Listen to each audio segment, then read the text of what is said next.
김태현 작가님과 그리고 이태린 연출을 좀 무대로 모셔볼게요. 박수 한번 주세요.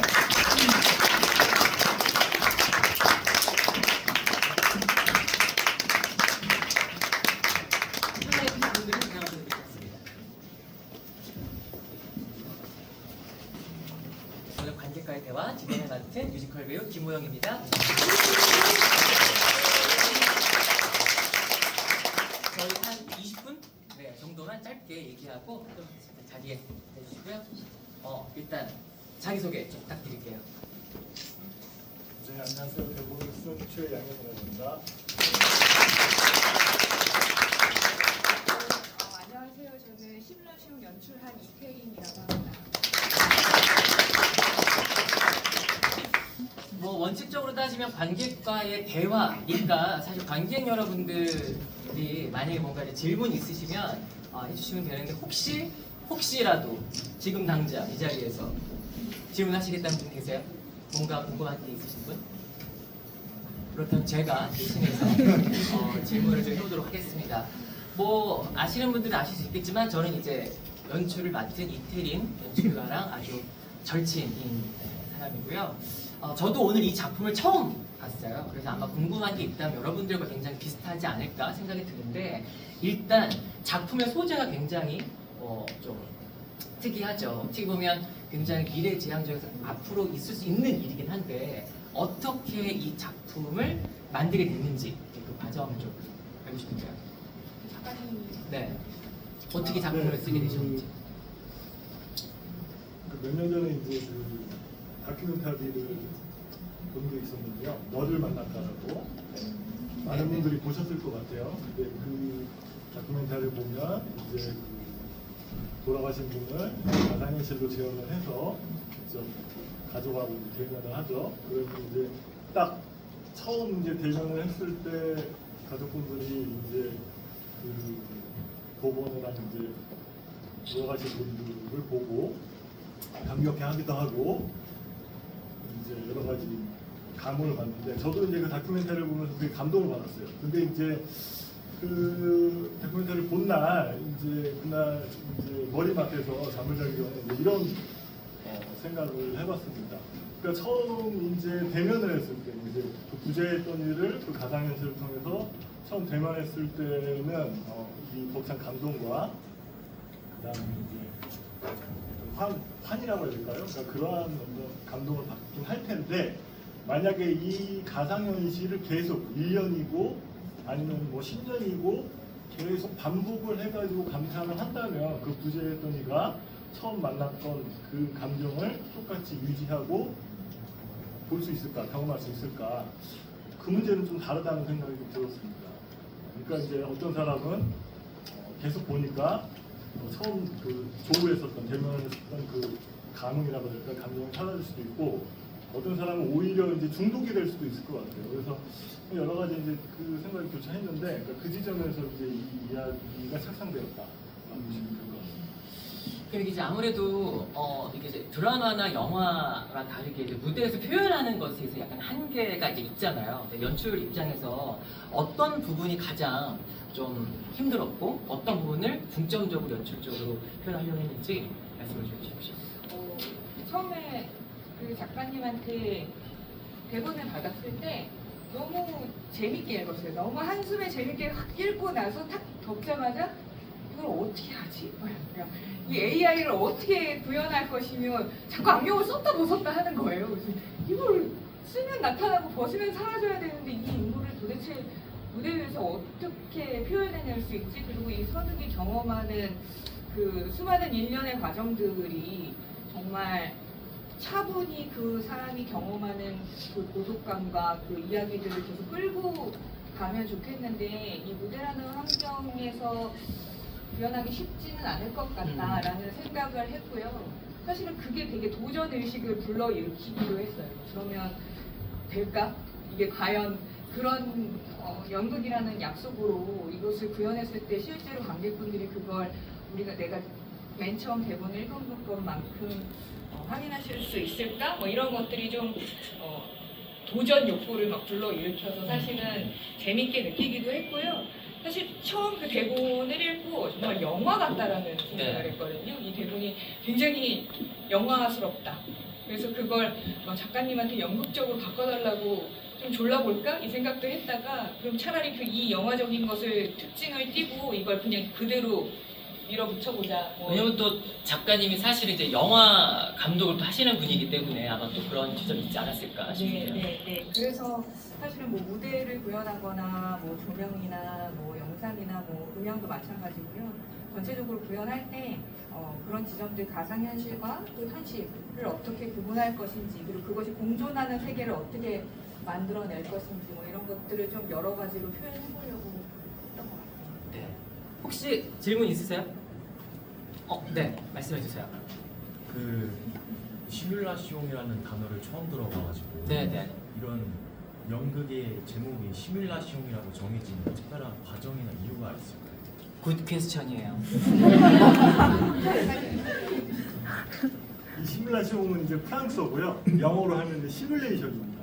시뮬레이션인데 시뮬라시옹이라는 단어는 그 프랑스의 그 장 보델리아라고 하는 그 철학자 혹은 이제 사회학자가 있어요. 그 사람이 쓴 이제 그 연구서의 뭐 제목이기도 하고 그 사람의 핵심적인 그런 철학적인 이제 개념입니다. 이 시뮬라시옹이. 그러니까 뭐 저희 작품에도 이제 표현이 됐겠지만 원본도 아닌데 가상이 훨씬 더 진짜처럼 보이는, 그래서 진짜를 먹어버릴 정도로 완전히 현실 세계를 정의해버리는 그러한 어떤 철학적 개념을 이제 의미하거든요. 그러니까 여기서도 이제 주인공이 계속 이제 이거를 상아를 어떤 진짜 사람처럼 혹은 이제 상아가 얘기하는 그 어떤 상황을 계속 믿어버리잖아요. 그러니까 그런 상황을 이제 시뮬라시옹이다 이렇게 의도를 했습니다. 감사합니다. 네. 혹시 또 질문 있으세요? 네. 네. 그 마지막에 이제 둘이 다툴 때 작가님한테 질문인데요. 마지막에 둘이 다툴 때 어쩌면 인간이었으면 하지 못했을 얘기들을 데이터로 기반한 AI이기 때문에 이제 대화를 나누고 그 아내의 그런 고충을 이제 남편이 알게 됐다고 생각했는데 마지막에 선택은 결국 초기화를 하잖아요. 이 모든 진심을 알게 됐을 때 진짜로 부딪혀서 얘기하고자 하는 시도나 이런 게 남편한테 없었을지 초기화를 선택하신 계기가 있을지 궁금합니다. 네. 그거는 이제 조금 결말을 조금 열어놨다고 해야 될까요? 그렇게 조금 이해를 해주시면 될 것 같아요. 그러니까 어쨌든 아내에 대한 어떤 본질을 간접적으로 그 전 상황을 통해서 이제 파악을 한 거잖아요. 그래서 그걸 다 지워버리고 싶은 욕망이 이제 있을 것 같다는 생각도 들어서 초기화를 한 거고, 그 다음에 본인은 또 그 아내에 대한 그 뭐 본질적인 측면이랄까 아니면 숨겨졌던 그 진실을 외면하고 싶어서 또 그런 행동을 했을 수도 있고, 그래서 뭐 여러 가지 상황을 조금 열어놓고 그런 결말을 조금 이제 써봤다 이렇게 이해를 해주시면 됩니다. 네. 그리고 또 초기화가 됐지만 어쨌든 또 이게 진행하다 보면 다시 또 그게 데이터가 또 쌓이는 걸 테니까 아마 또 돌아가는 게 있을 수 있겠죠. 혹시 질문 있으세요? 네, 말씀하세요. 6월달에 원더랜드라는 영화 작품이거든요. 소재가 좀 비슷하다고 생각할 수도 있고 같다고 할 수도 있는데, 그래서 그 영화를 봤기 때문에 오늘 영화도 굉장히 이해가 잘 됐고, 그리고 충분히 앞으로 일어날 수 있는 현실이라고 생각을 하거든요. 근데 그 영화를 봤을 때도 결국은 탄생과 죽음은 자연적인 건데 우리가 어떤 자기만의 이기적인 행복을 위해서 이거를 가상세계를 다시 만들어내서 일시적인 행복을 위해서 이런 상처가 있어서 회복을 하기 위한 수단이라는 그런 소재가 분명히 똑같거든요. 근데 결론은 아물어가는 시간 속에서 그냥 자연적으로 가야 되는 거를 이걸 굳이 해야 되나, 그때도 그 영화를 보면서 생각했고, 오늘도 결론적으로는 오히려 주인공이 더 상처받지 않았나. 이런 상처가 나야지 다시 아무런 건 맞는데 뭐 신선한 소재라고 생각했는데 영화도 영화처럼 또 그렇게 자연스럽게 만들어지는 건 제가 그 말씀하신 거에 대해서 좀 답변을 좀 드리자면, 저희도 처음에 이 대본을 보고 되게 의견이 분분했어요. 어떤 지점이었냐면 이 초기화 말씀해주신 그 초기화 부분이었는데, 결국은 선택적으로 데이터를 집어넣고 결국엔 초기화하는 우리가 수단으로서 이것을 활용할 것인가. 그럼 계속해서 우리는 반복적으로 이런 괴로움 속에 살 수밖에 없는 거잖아요. 근데 제가 처음에 작가님이랑 이 작품을 기획하면서 저희가 지금 큰 타이틀로 이 미래의 현대인에 대한 추상이라는 타이틀을 붙여봤어요. 그런 이유 중에 하나가 어쨌든 우리가 앞으로의 10년이든 100년 후의 미래도 그 시대의 미래인들은 다 지금 저희가 살고 있는 것 같은 분명히 현대인일 것이다. 그럼 그 현대인들은 그 상황 속에서 어떤 삶을 살아가고 있을까를 추상을 해보자. 이것으로 처음에 이 큰 프로젝트를 기획을 했고, 그러면서 저희가 주력해서 보고자 했던 것은 이 작품을 미래를 디스토피아로 보지 말아보자. 왜냐면 어차피 우리가 앞으로 살아가야 하는 곳인데 그것을 뭔가 불행하고 괴롭고 안 좋은 일들만 있을 것으로 볼 것이 아니라 그럼 그 시대를 어떻게 살고 있을까를 보자. 그래서 지금 현재의 저희의 관점으로 보면 선욱이 초기화를 하는 그 선택이 굉장히 비인간적이라고 느껴지거든요. 그런데 이 앞서서 정의가 그 희동이와 범동이를 구독해서 충분히 시간을 갖고 나한테 이 AI가 어떤 삶의 수단으로서가 아니라 어떤 공동체로서 같이 함께하면서 애도의 시간을 보내는 어떤 일종의 무엇이 될 수도 있겠다. 그러니까 지금 우리의 관점으로 봤을 때는 사실 선욱이 저런 선택을 하는 게 이제 저도 너무 막 처음에 충격받았거든요. 막 하지 마, 막 이런 마음으로 충격을 받았었다가 사실은 그도 그만의 방식으로 이 AI와 함께 살아가면서 이것을 애도하는 방식이 될 수도 있지 않을까? 그래서 그런 관점으로 사실은 이야기를 풀어보려고 생각을 좀 해봤습니다. 그래서 지금 말씀해주신 그 부분들도 저희도 지금 생각하면서 이 이야기를 지금 우리 관점으로 선욱이 다시 초기화를 하고 상황을 어떻게 만나게 될지는 사실 열려 있기 때문에 알 수는 없지만 그래도 그에게 이런 시간을 통해서 과거의 데이터를 통해서 아내의 어떤 진상들을 알게 되고 그런 이야기를 통해서 그도 또 묵묵히 삶을 또 살아갈 수 있는 어떤 힘이 될 수 있지 않았을까? 그런 생각을 하면서 만들었습니다. 그 생각이고 AI가 그런 거지만 결국은 인간도 얘기하고 네. 그렇죠. 네. 혹시 또 질문 있으세요? 제가 하나 질문 있는 게 저 발견을 하지 못했어요. 적극적으로 들어줬었어요. 그 데이터를 계속 업데이트를 하는 선욱의 모습이 저는 굉장히 개인의 욕심이라고 생각했어요. 그리고 초기화를 하는 모습도 그 결국에는 내가 원하는 상대를 투영하기 위한 개인의 선택이었잖아요. 그러니까 그런 갈등 상황이었고 실체를 다 확인했음에도 불구하고 내가 나아지는 게 아니라 상대를 다시 리셋을 하는 걸로 나는 이 상황을 타개하겠다는 어떤 그런 선택이었잖아요. 아까 작가님께서 얘기하신 것처럼 그 너를 너를 만나다. 네, 그 프로그램에서 줬던 그런 인사이트 이후에 그게 계속해서 지속됐을 때 어떤 모습들이 있을까를 보여주고 싶다고 하셨잖아요. 근데 이 선욱이라는 캐릭터 같은 캐릭터에 집중을 하셨던 이유가 있는지가 궁금해요. 아까 디스토피아로 그리지 말자 이렇게 하셨지만 저는 이 상황 자체, 그 선욱의 선택 자체가 인간의 가장 굉장히 이기적이고 자기 중심적인 선택들을 계속하는 기술이 발전해도 결국은 디스토피아처럼 갈 수밖에 없는 상황이라고 저는 이해를 하고 해석을 했거든요. 혹시 이 캐릭터를 선택하신 이유가 있는지, 그리고 혹시 대비되는 캐릭터를 더 보여주고자 하실 의향은 앞으로 혹시 있으신지도 궁금해요.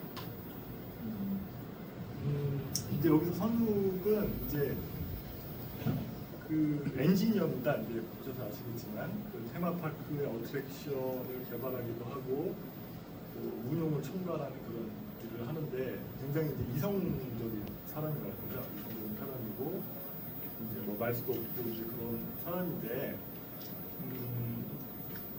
그 본인의 그 내밀한 상황에서 본인이 이제 이 선욱이 이제 그 시뮬레이션을 하는 거를 알리지 않잖아요. 혼자 그거를 본인이 이제 착용을 하고 사람을 만난단 말이죠.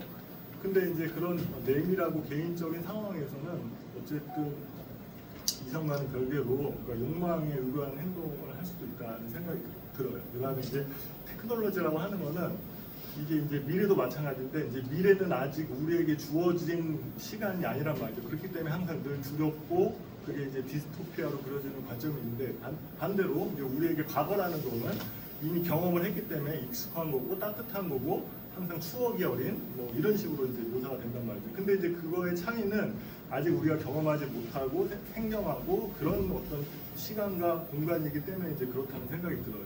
근데 저는 이제 이 작품을 이제 디스토피아로 본 건 아니고, 근데 이제 그게 어쨌든 미래라고 하는 거는 이제 기술하고 이제 결부로 지어진다면 지금의 이제 AI라고 하는 건 낯설기도 하고 이게 가져다주는 뭐 부작용도 염려가 되고 하기도 하지만 예전에 이제 우리한테 들어왔던 기술들을 보면 뭐 비행기라든지 아니면 뭐 자동차, 그다음에 뭐 스마트폰도 마찬가지고 그게 처음에 이제 그 기술이 들어왔을 때는 뭐 거부감도 생기고 이거에 대해서 부정적인 얘기도 많이 나오고 하지만 이게 어쨌든 안착이 됐을 때는 결국 사용상에 대한 편의가 이렇게 들어왔을 때는 그게 어떤 개인의 욕망이나 아니면 개인이 그 원하는 것 형태로 갈 수밖에 없다는 생각이 들어요. 그래서 이 부분도 어느 정도 이제 이 기술이 이제 익숙해져 있고 이게 이제 본인한테는 선우한테는 충분히 이게 이제 본인이 사용 가능한 혹은 조절을 가능한 형태의 기술이라고 판단했기 때문에 그러니까 그 본인의 어떤 욕망으로 이제 움직일 수 있는 거죠. 네, 그래서 그렇게 보시면 좋을 것 같습니다. 네. 저는 제가 질문하고 싶었던 게 연출적으로 봤을 때 이 지금 조명과 이 지금 나무가 이렇게 약간 이렇게 대칭으로 이렇게 지금 되어 있는 게 있잖아요. 처음에는 사실 저는 그 아내가 나왔을 때 같이 만나던 시점에 조명들이 같이 켜져서 뭔가 그런 거를 상징하나 했는데 또 그렇지만도 않더라고. 그래가지고 그래서 저게 이제 저렇게 무대 디자인 이렇게 한 어떤 의도 혹시 있나 싶어서.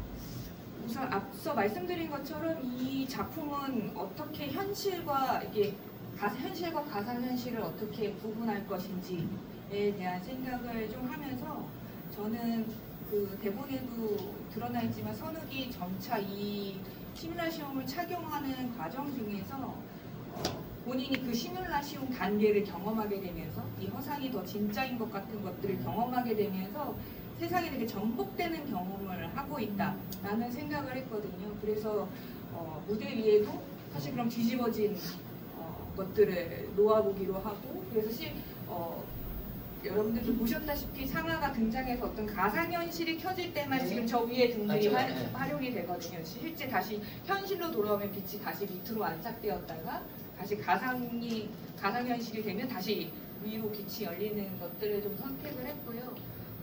그래서 그 중간에도 선욱이 이제 마지막에 상아의 진짜 실체를 알게 되면서 자신이 그동안 인지하지 못했던 것들을 깨닫게 됐을 때 실제로 오히려 안경을 벗어짐에도 불구하고 세상이 더 뒤집어지는 것들을 전복되는 것들을 경험해볼 수 있지 않았을까? 그래서 그걸 통해서 또 좀 자신이 알고 싶지 않아 했던 것인지 혹은 정말 알아차리지 못했던 것인지 어쨌든 아내의 그 마음, 그 과거들을 그때 알게 되는 것이 아니었을까? 그런 생각으로 이렇게 해봤습니다. 네. 아마 또 아시는 분들 아시겠지만 예술창작 공장 콤마 엔드는 워낙에 굉장히 좀 파격적이고 좀 여러 가지 다양한 시도를 많이 하는 그런 이제 극단이에요. 이제 이 시뮬라시온 공연 기간이 이제 끝나고 나면 또 이제 다른 작품들을 준비할 수도 있을 것 같은데 혹시 뭐 다른 작품에 대한 그런 얘기가 있으신지 마지막으로 네. 질문 드리겠습니다. 저희가 올해가 이제 몇 달 안 남았는데요. 당장 다음 달에는 청소년극을 하나 준비하고 있어서 쇼케이스가 짧게 하나가 있고요. 사실은 더 큰 프로젝트가 그 이후에 남아 있습니다. 11월 28일부터 12월 1일인가요? 아르포 대극장에서 작년에 저희 7월에 공연했었던 1923년생 조선인 채용우라는 작품을 다시 재공연을 준비하고 있습니다. 그래서 이번 아유 그 얘기 좀 해줘요. 어떤 작품? 네. 예 알지. 네, 라이브 필름 퍼포먼스라고 하는 좀 독특한 장르로 시도했었던 작품이었고요. 일제강점기 시대를 살았던 포로 감시원이었던 19세 청년 최영우의 이야기이고 그 실화 그 최영우 선생님의 기록을 바탕으로 만들어진 공연이에요. 그래서 무대 위에서 라이브 카메라로 전체 연극과 영화를 동시에 보는 형태의 경험을 하실 수 있게끔 준비를 할 거고요. 사실은 지금 아직은 시뮬라시움 상태에 있기 때문에 아직 그게 과거로 돌아가지는 않았는데요. 이제 곧 잘 마무리하고 이제 11월 말 공연하게 되는 체험으로도 열심히 준비하게 될 것 같습니다. 네. 아무튼 오늘 이렇게 연극 시뮬라시와 함께 해주셔서 감사드리고요. 또 관객과의 대화도 참여해주셔서 진심으로 감사드립니다.